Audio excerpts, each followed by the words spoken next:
sarebbe per il licenziamento.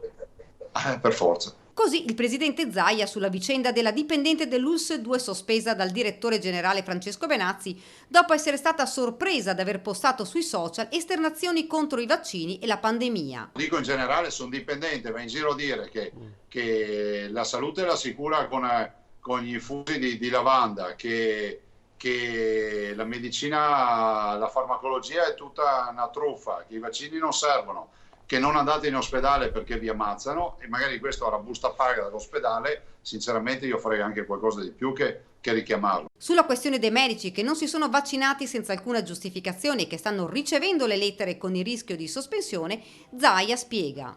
Ma la verità è che è inutile far finta di essere gli eroi. Noi oggi non siamo nelle condizioni di allontanare medici. Rimane aperta la questione degli insegnanti, giusto l'obbligo della vaccinazione? Rispetto alle idee di tutti, si figuri, io difendo l'idea della volontarietà, però mi ricordo che quando si trattava di dare la priorità agli insegnanti ci fu una chiamata di popolo, anche le parti sociali, i sindacati difesero questa linea, e ricordo che quei vaccini comunque venivano tolti ad altre categorie che magari potevano avere magari più aspettativa alla volontà di farlo. Adesso, visto come è stato, adesso c'è una quota di insegnanti che non se lo vuol fare. Possibile che nessuno ha più niente da dire. Ed intanto continua la discussione sul Green Pass. Difficile sarà il modello francese, spiega Zaia. Pensare che uno debba entrare al bar col Green Pass mi sembra una roba un po'.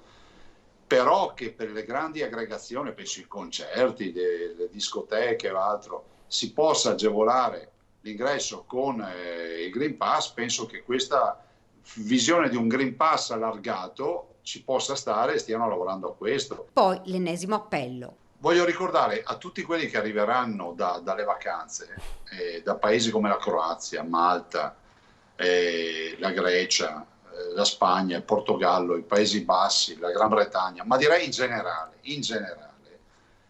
che si facciano i tamponi entro 24 ore. È fondamentale, è un segno di rispetto nei confronti della comunità.